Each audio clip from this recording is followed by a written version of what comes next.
नमस्कार, शब्द सांची विंध्य के समाचार बुलेटिन में आपका स्वागत है। मैं हूं आपके साथ नियाजिया। शुरुआत करते हैं हेडलाइन से। रीवा में शातिर बाइक चोर गिरोह का पर्दाफाश, 9 बाइक बरामद। रीवा में भारतीय सेना के सम्मान में भाजपा ने निकाली तिरंगा यात्रा। रीवा में बुजुर्ग माता पिता सहित छोटे भाई के परिवार को किया लहूलुहान। रीवा की सुहागी घाटी में फिर बड़ा हादसा, पुट्टी लोड ट्रेलर पलटा, एक की मौत। मऊगंज में 10 घंटे कुइयां में फंसे रहे 75 साल के बुजुर्ग। मऊगंज में दोहरी हत्या मामले में पूर्व विधायक ने उठाए सवाल।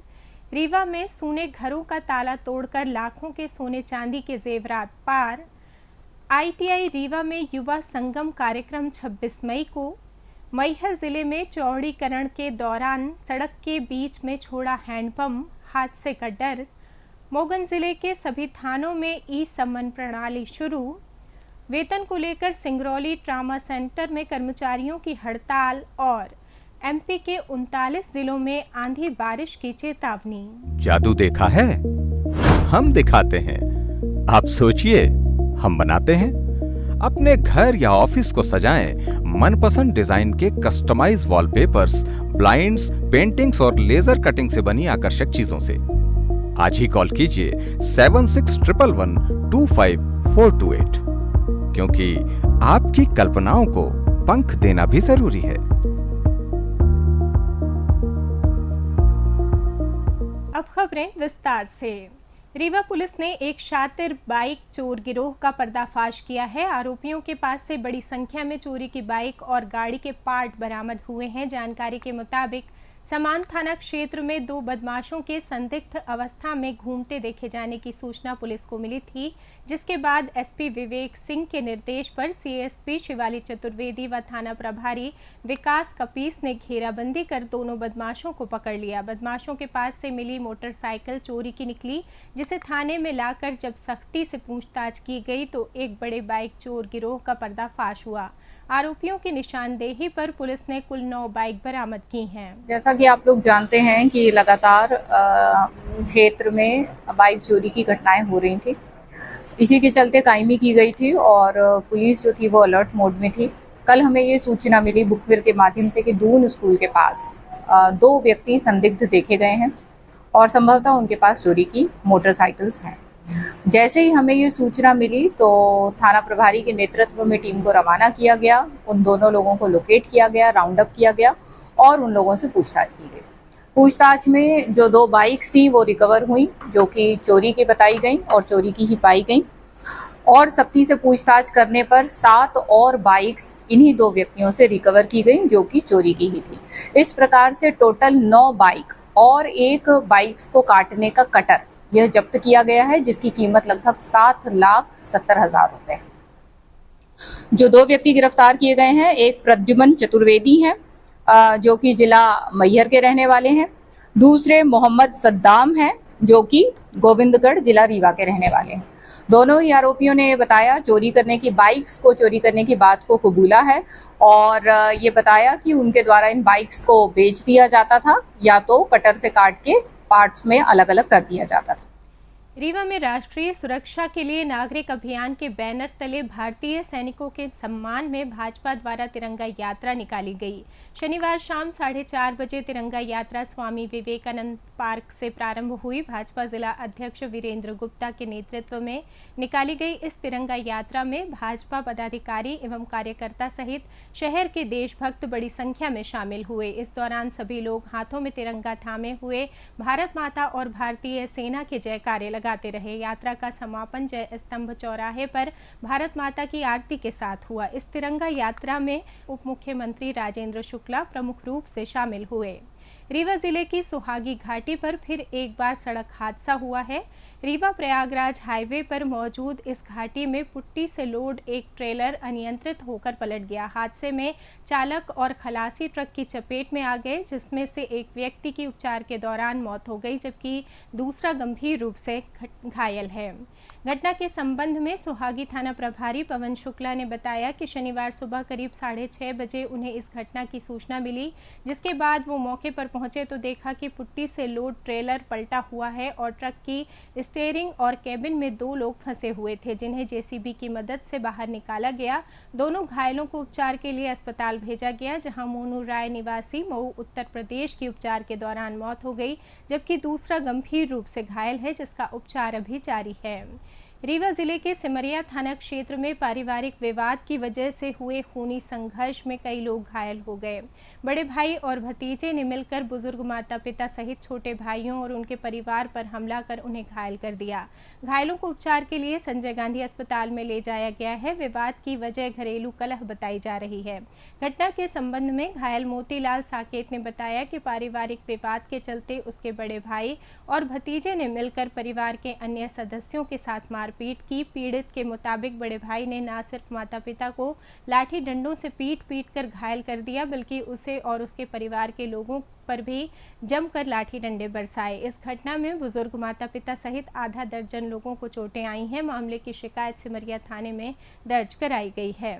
मोगंज जिले के शाहपुर थाना क्षेत्र के खटखरी गांव के 75 साल के एक बुजुर्ग करीब 25 फीट गहरे और सकरे कुएं में गिर गए, जिन्हें रेस्क्यू कर करीब 10 घंटे में सुरक्षित बाहर निकाल लिया गया है। करीब 6 घंटे तक चले इस बचाव कार्य में रीवा से पहुंची एसडीआरएफ की टीम का एक जवान रस्सी की मदद से कुएं के अंदर उतरा और बुजुर्ग को बाहर निकाला, जिसके बाद बुजुर्ग राम गोपाल कुशवाहा को प्राथमिक उपचार के लिए सामुदायिक स्वास्थ्य केंद्र हनुमना ले जाया गया। बताया गया है कि कुएं में गिरे बुजुर्ग को पहले सीधे निकालने का प्रयास किया गया, लेकिन जब सफलता नहीं मिली तो फिर कुएं के पैरेलल जेसीबी से गड्ढा खोदना शुरू किया गया। इसमें समय ज़्यादा लग रहा था, जिसके बाद कलेक्टर संजय कुमार जैन के निर्देश पर कुइयां में गैस का पता लगाया गया। जब उसमें मीथेन गैस होने का पता चला तो इस गैस को निष्क्रिय करने के लिए उसमें ऑक्सीजन गैस डाली गई। जब ऑक्सीजन लेवल बराबर मात्रा में हो गया तब एसडीआरएफ की टीम के एक सदस्य ने रस्सी की मदद से कुएं में उतरकर बड़ी सूझबूझ के साथ बुजुर्ग को बाहर निकाला। 4:30 बजे कलेक्टर महोदय जिला मऊगंज के द्वारा सूचना प्राप्त हुई। खटकरी ग्राम में एक वृद्ध जो है कुएं में गिर गए थे, जिसकी सूचना पर 6 सदस्यीय एसडीआरएफ टीम घटनास्थल के लिए जिला रीवा से रवाना हुई। घटनास्थल पर पहुंच के हमने देखा कि कुएं की जो गहराई है लगभग 25 से 30 फीट है और उसका जो डाया था, जो चौड़ाई थी, वो 2.5 से 3 फीट ही था, जिस वजह से बीए सेट वगैरह पहना करके किसी जवान को भेजना संभव नहीं था। हम वहाँ पे किसी पतले दुबले जवान को ही भेज सकते थे। शुरुआत में हमने ये पाया, मोमबत्ती और दिए जला करके हमने ये चेक किया कि वहाँ ऑक्सीजन का लेवल क्या है। करीब 6 फीट से ले करके 20 फीट तक ऑक्सीजन का लेवल 0 था। हमने प्रयास किया, स्थानीय प्रशासन की मदद से हमें ऑक्सीजन के सिलेंडर मिल गए, जिनके द्वारा हमने कुएं में ऑक्सीजन का लेवल मेंटेन किया। और ऑक्सीजन का लेवल जैसे ही ओके हुआ, हमने एक जवान को उतारा और उन वृद्ध को ऊपर खींचने का प्रयास किया, लेकिन हम एक बार असफल रहे। फिर हमने दोबारा से ऑक्सीजन का लेवल मेंटेन करते हुए एक आरक्षक दीपक सिंह को हमने भेजा। जिले के शासकीय आईटीआई रीवा में 26 मई को सुबह 11 से दोपहर 2 बजे तक युवा संगम कार्यक्रम आयोजित किया जाएगा। इस रोजगार मेले में जिले के बेरोजगार युवक युवतियों को विभिन्न कंपनियों में रोजगार के अवसर उपलब्ध कराए जाएंगे। इस संबंध में उप संचालक रोजगार अनिल दुबे ने बताया कि रोजगार मेले में 10 कंपनियों एवं नियोजकों द्वारा युवाओं का चयन किया जाएगा। मेले में शामिल होने के लिए विभिन्न कंपनियों में युवक एवं युवतियों की आयु सीमा अलग अलग निर्धारित की गई है। वेतन एवं भत्ते 8500 रुपये से 25,000 रुपये तक निर्धारित किए गए हैं। युवाओं को अपने साथ मूल अंक सूची तथा निवास प्रमाण पत्र की छायाप्रति, आधार कार्ड या वोटर आईडी, रोजगार कार्यालय का जीवित पंजीयन एवं नवीनतम 2 पासपोर्ट साइज के फोटो लेकर आना अनिवार्य होगा। मऊगंज में हुए गडरा कांड में एक युवक की मौत हो गई थी और एक पुलिसकर्मी भी शहीद हो गए थे। इस मामले में शनिवार को कांग्रेस के पूर्व विधायक सुखेंद्र सिंह बन्ना और जिला अध्यक्ष पद्मेश गौतम ने घटना की सीबीआई जांच की मांग की है। बता दें कि 2 माह पहले हुई इस घटना में तहसीलदार समेत 1 दर्जन से अधिक पुलिसकर्मी घायल हुए थे। वारदात की शुरुआत अशोक कोल की मौत से हुई। कोल परिवार को संदेह था कि गाँव के ही द्विवेदी परिवार ने जमीनी विवाद के कारण उनकी हत्या की है। बदले की भावना से कोल परिवार ने शनि द्विवेदी को पहले बंधक बनाया और फिर इतनी पिटाई की कि उसकी मौत हो गई। पुलिस जब मौके पर पहुंची तो ग्रामीणों ने उन पर भी हमला कर दिया। इस हमले में एक एएसआई की जान चली गई। इस पर कांग्रेस नेताओं का कहना है कि 2 माह बाद भी घटना की असल वजह सामने नहीं आई है। उन्होंने इस मामले की जांच के लिए राज्यपाल के नाम कमिश्नर को ज्ञापन सौंपा है ताकि दोषियों को गिरफ्तार किया जा सके। पहले गढ़रा में एक अपने मऊगंज क्षेत्र के गढ़रा गांव में बहुत बड़ी घटना घटी, जिसको हम भी जानते हैं, आप भी जानते हैं, और जो घटना घटी इससे पूरा मेरा क्षेत्र आहत है। अब इस घटना को लेकर के परिजन हो और भी कुछ लोग और हम सब ने सीबीआई जांच, न्यायिक जांच की मांग की है, लेकिन अभी तक उसमें कहीं कुछ नहीं हुआ। यहाँ तक कि हमने अपने प्रदेश अध्यक्ष जीतू पटवारी जी के माध्यम से, नेता प्रतिपक्ष के माध्यम से हमने बात रखी, उन्होंने भी प्रयास किया, पत्र लिखे, लेकिन अभी तक उसमें कोई कार्रवाई नहीं। मऊगंज जिले में पुलिस कार्य प्रणाली को डिजिटल बनाने के लिए सभी थानों में ई-सम्मन प्रणाली शुरू की गई है। पुलिस अधीक्षक दिलीप सोनी के निर्देश पर ये पहल की गई है। इसके लिए सभी थानों के ऑपरेटर, सम्मन वारंट मुंशी और मददगारों की विशेष बैठक कलेक्ट्रेट सभागार में शनिवार को दोपहर आयोजित की गई, जिसमें ऑनलाइन सम्मन वारंट और CCTNS अपडेट की समीक्षा की गई। साथ ही पासपोर्ट और चरित्र सत्यापन की प्रविष्टियां भी देखी गईं। नई व्यवस्था के तहत अब कोर्ट से थानों तक सम्मन और वारंट इलेक्ट्रॉनिक माध्यम से भेजे जाएंगे। पुलिस डिजिटल माध्यम से ई-सम्मन की तामील करा सकेगी। अतिरिक्त पुलिस अधीक्षक विक्रम सिंह ने बताया कि ई-सम्मन प्रणाली डिजिटल पोर्टल आधारित सेवा है। पहले सम्मन और वारंट की तामील के कई दिन लग जाते थे। अब इस व्यवस्था के लागू होने से न्यायालय की सुनवाई में अनावश्यक देरी नहीं होगी। कानून जब BNS और DNSS आया है, इसमें कई सारे प्रावधानिक चेंजेस आए हैं। उसमें सबसे महत्वपूर्ण है इलेक्ट्रॉनिक एविडेंस वेरा की, इसमें साक्ष्य वेरा ऐप का आगे चल के विवेचकों को सभी जगह उपयोग करना है। इसमें इलेक्ट्रॉनिक एविडेंस कैसे कलेक्ट करना है, ई साक्ष्य क्या है, सम्मन वारंट का निष्पादन CCTNS के माध्यम से कैसे किया जाना है, पासपोर्ट का वेरिफिकेशन कैसे होगा, कैरेक्टर वेरिफिकेशन कैसे होगा, और साथ में इसमें हमने कोर्ट मॉरिड और सम्मन वारंट मुंशी जो थे थानों के चलानी मुंशी, इनको बुलाया था ताकि आपस में समन्वय बने रहे और जो नए अपडेशन साक्ष्य को लेकर के आ रहे हैं उससे सभी लोग फैमिलियर हो सकें और यूजर फ्रेंडली कैसे होंगे इस संबंध में इन सबको ब्रीफ किया। रीवा शहर के बिछिया थाना क्षेत्र में चिरहुला मंदिर के पीछे अज्ञात चोरों ने 2 सोने घरों को निशाना बनाते हुए करीब 8 लाख के सोने चांदी के जेवरात पार कर दिए। इस दौरान घर के लोग गांव गए हुए थे। वापस लौटने के बाद घर वालों को चोरी होने की जानकारी हुई, जिसके बाद घटना की सूचना पुलिस को दी गई। जानकारी के मुताबिक गुड़ थाना क्षेत्र के बड़ा गाँव निवासी कुशल सिंह और उनके भाई रुद्र प्रताप सिंह का मकान चिरहुला मंदिर के पीछे बना हुआ है। दोनों लोग परिवार सहित अपने गाँव चले गए थे, जहाँ से आज सुबह वापस आने पर चोरी होने की जानकारी हुई। पीड़ितों के मुताबिक दोनों घरों में मिलाकर अज्ञात चोरों ने 8 लाख रुपए से ज्यादा की कीमती सोने चांदी के जेवरात पार कर दिए। घटना की सूचना पर बिछिया पुलिस मौके पर पहुंची और अज्ञात चोरों के विरुद्ध प्रकरण दर्ज कर चोरों की तलाश शुरू कर दी है।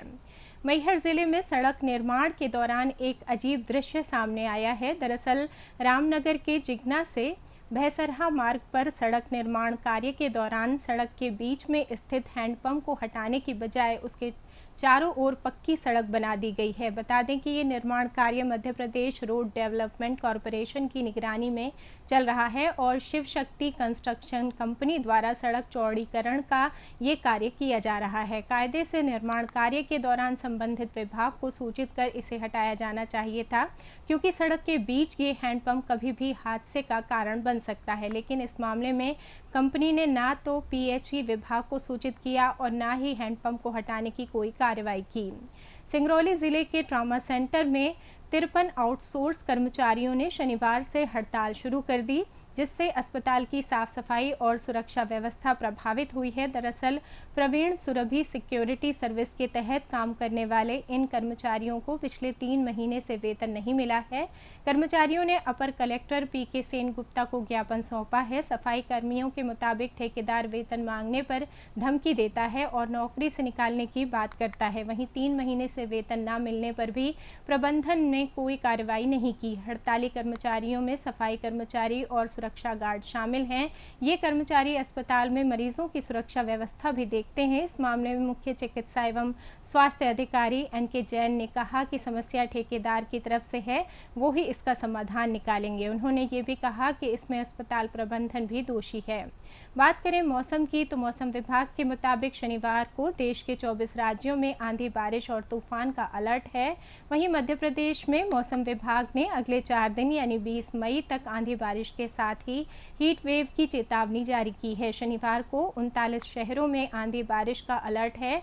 शुक्रवार को दिल्ली के कई इलाकों में बारिश हुई, जिसके चलते तेज गर्मी से राहत मिली। मौसम विभाग के मुताबिक आज भी बारिश की उम्मीद है।